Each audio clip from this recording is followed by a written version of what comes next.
Hey everybody, it's Dr. Christine Anderson, chiropractor, or Dr. Chris as my patients know me. And I am so excited that I get to do this presentation live from New Zealand. So I'm in Wellington. There is the water there. The airport's also over there. So I hope that won't be disturbing us because I really did want to be outside. It's summer here. It's a gorgeous, beautiful day. And I don't know if you can hear the cicadas in the background, but they are so loud. So they're happy today too. And I am so fortunate and passionate about living my life that I really want everyone to be able to do that. Look, you guys, I am now in New Zealand, and this is not my first time. My son now lives here, and so it gives me a great opportunity to come to New Zealand a couple of times a year and see him and see my husband's family and friends that we have here. And I'm starting to develop my own community, and it is amazing. So let's dive right into this because you guys can't waste one more minute without getting yourself psyched for living your optimum life. What better way than looking at the people who are at the last stages of their life, so basically on their deathbeds, and looking at what they regret that they did not do in their life, because we do not want to do any of these things. So a woman named Bonnie Ware, who is an Australian nurse, she spent several years taking care of terminally ill patients, and she talked to them about what their regrets were. And she found 5 major ones, and without a doubt, the number one regret was, I wish I had had the courage to live a life true to myself, not the life others expected of me. How true is this, that we are continually saying, well, I should do this or I have to do that. It's what's expected of me. My parents expect this. My wife or my husband expects it. My children. And we're not true to ourselves. And that is the number one regret when they look back and they see that maybe they had some hopes and dreams that they never fulfilled. I do not want that to happen to you. And I'm certainly working on not having it happen to me. I am so fortunate that I have been able to follow and pursue pretty much almost all of my dreams that I have come up with so far. And I'm not done yet. I'm not done yet. I still continue to dream. You ask kids all the time, they dream, what do you want to be? I want to be an astronaut. I want to be a firefighter. I want to build this, do that.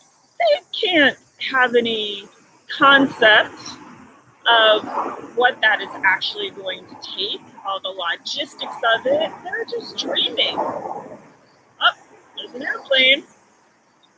So where do you dream of to travel, right? Where do you want to live? What maybe you want to travel for a living? These are all things that you should be continuing to dream about. And if you have a persistent dream, you really should be working to fulfill that dream because you owe it to yourself. You do not want to be on your deathbed and have that regret that you did not pursue something you really had a passion for. Kind of going along with this, number 2 was, I wish I hadn't worked so hard. And it's not the fact that we shouldn't work hard, it's that balance, right? Balance of working and playing and having relationships. So it's not that you sit back, put your feet up, and come on, world, you owe me a living, right? No, it's not. It's about making sure that when you work, not that you're working harder, but you're working smarter. And that if you are working and pursuing a passion, It's not work, really. It's your life. So most of this comes from guys. Every single male had this regret. And you have to look at it. She was interviewing people of a time when usually women stayed home and men did the work. So not so much as today, where everybody can have um, this opportunity to work if they choose to. Um, but women certainly have this as well. So making sure that you're not letting work consume you, but you are having it just be a part of your life. And again, if you're incorporating it into a passion, that is going to be just, I'm living my life. It's not even like it's work, which is kind of like this, right? I'm working, but look where I'm working, and I'm talking about something that is so amazing. Number 3, I wish I'd had the courage to express my feelings. Wow. This is a huge one, right? So many people hold back, and they'll take in all the emotion, and they'll hold the resentment and grief and the anger, and they won't let things go. They won't forgive. And instead of telling people how they feel, they are really hurting themselves, because so many illnesses develop when we suppress and we store our feelings inside. So it is so important that you make sure that you are letting these things release. And you don't have to necessarily, it's something that can be done on your part. The other person might not even be involved, because it's up to you to take care of your feelings. And if you feel that you can work it out with that person directly, great. But if you can't, you can work it out yourself. Number 4, I wish I had stayed in touch with my friends. This is a huge one, because now it seems like we're in a world where there's social media and Instagram and, social connection, but yet we're not truly actually connecting with people. It's more on a superficial level. So it's more than just liking a friend's post. It is about, maybe you like, maybe you comment, maybe you send a personal message. Maybe now and again you meet up and have tea or do a dance class or go for a hike. It's about doing more than just how many friends you have on Facebook, right? Because that's not creating deep connections. So it can be with your family, it can be with your friends, but everyone on their deathbeds misses their friends that they did not keep in touch with when they are actually dying. And that's so super sad. Number 5, I wish I had let myself be happier. This is probably, I don't know, the saddest one of them all. Because if you're not happy in your life, then what are you doing, right? You're staying stuck. You're in the same old rut. You're in the same old pattern. You're doing the same old thing and expecting different results. I believe that is the definition of insanity. So if what you're doing is not working for you, if you are not happy, you actually have a choice. You guys have a choice. Happiness is a choice. You can choose to be happy. And so that means that it puts it less as you as the victim. If you're not doing what you are meant to be doing, if you're not doing what you're passionate about, if you're not living where you want to live, if you're not around people that you want to be, you can change it. Okay. There were a few more. I'm going to just briefly touch on them. Number 6 was, I should have said I love you a lot more. I think that goes a lot with relationships too. I should have been a bigger person and resolved my problems. Again, talking about feelings, like instead of like who's right, like what is the right thing? What is the right thing for you? You don't have to like hold on to these grudges, right? Number 8 was, I wish I had children. Now that's a personal choice, and I feel really sorry for those people who want children and decided not to have them. And certainly there's enough people who want children and are having difficulty with that. But if they really want children, they will find a way to fulfill that wish. And the last one, number 9, I should have saved more money for my retirement. This is a huge one too, because it does go down to quality of life. If you are living paycheck to paycheck and you are not keeping enough vision in mind that you're going to need a certain amount of money for retirement, that means that you are going to, your quality of life of how you're used to living is going to go down. And I may talk another one about money, because money is a huge issue. People, when they're talking about things and coming up against obstacles, it's either time or money. Those are the big ones. In LA, it's traffic too. But money is not the be all and end all. If you don't have a purpose in life, if you're not fulfilling your passion, if you're not living your passion and doing the things that you want to do, money really means nothing. But if it's a means to you helping yourself live that passion and helping others with their passions, money is great. Total freedom to do the things that you want to do without relying on having other people to do that for you. So money is something that you can think about differently. And for me, I'm always thinking there should be different ways that money is coming into my life, so it's not just one way. So I'm a chiropractor. I have a fee for service business. Great. We have some rental properties. Great. I have another business that has residual income. Perfect, because I can do that anywhere. I don't have to be where my office is. I can do it from here, which I have been.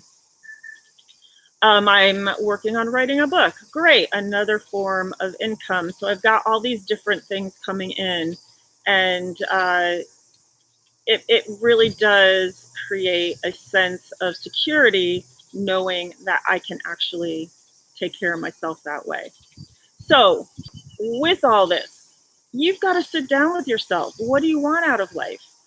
Do you know what you want? That's the thing too. I ask people, well, what's your passion? What do you want to do? I don't know. Well, find out.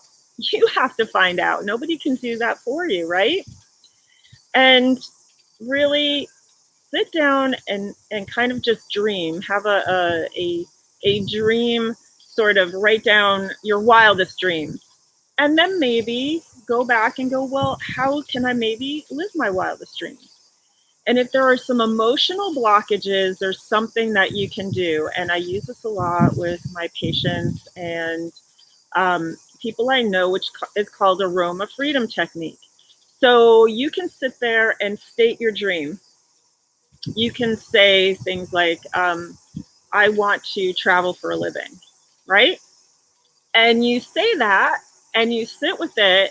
And then, of course, all the negative talk happens, right? Like, that's crazy. I can't just pick up and leave. I've got responsibilities.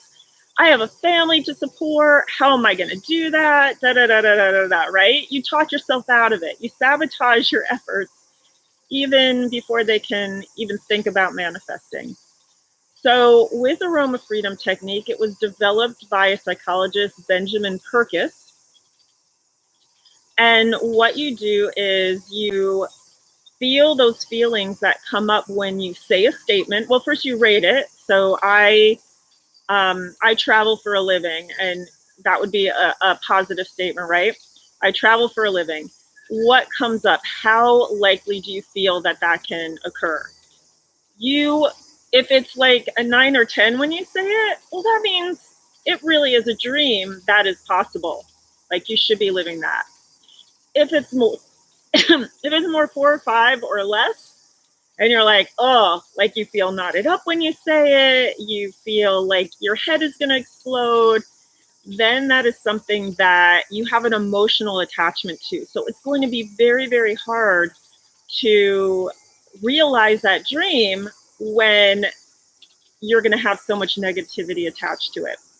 So you would breathe in essential oils, and there's a certain protocol for this, and you can find it out. I will find a link and put it in the description. You would breathe in these oils as you would feel your feeling and where it was located and what the feeling was. And you keep breathing until you feel a shift. And basically, you keep doing that, and you will use a different succession of oils, so you're not using the same one, until when you are saying that statement, I travel for a living, it is up around 7, 8, or 9. And that way, your mind-body connection is coherent, it's congruent with what you are saying that you want to do. And you can kind of take that down a trail and all along and do that. And then you create action steps. All right, I want to travel for a living. What does that look like? Okay, I need to set up a blog. I need to set up contacts. I need to, whatever that would entail for that dream that you want to do. For me, it would be something like right now I am writing a book. So that would look like, okay, my action steps, how many pages I need to write, what I need to do. And actually this series is helping me do that because it's helping me put things into a coherent series and getting basically my outline done for writing a book with the content that I'm starting to present to you. Amazing, right? So after you do all of that, you then have that positive statement. I travel for a living, and you would breathe some empowering oil blends, and there's specific ones that work, but as we say, any oil in your hand is the right oil. Now, essential oils are a tricky thing because they're not all created equal, and there is one brand that I work with exclusively. So you might want to do some investigation yourself and learn about the oils that you're using, because the ones you pick up from the store are not going to be the same quality as ones that have a certain quality control to them. Okay, so you make a power pose. So it might be something like hands on the hips, or it might be something like, arms up, or it might be something nurturing like hands on the heart. And you would continue to say that positive statement, breathing the oils to really solidify that pathway and creating that memory in your brain and that positive reinforcement. And this is how you do aroma freedom technique and use it so that you can live your life optimally for whatever your dreams are.